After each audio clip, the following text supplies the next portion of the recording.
Assalamualaikum warahmatullahi wabarakatuh. Halo guys, kembali lagi di channel Saling Kaminang. Kali ini kita sedang berada di Stadion Utama Sumatera Barat yang berlokasi di Sikabu, Lubu Alung, Kabupaten Padang Pariaman. Stadion ini berkapasitas 45.000 penonton.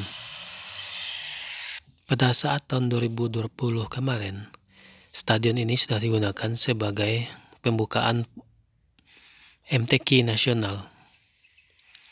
Rencananya stadion ini juga akan digunakan sebagai kegiatan PON pada tahun 2025 nanti.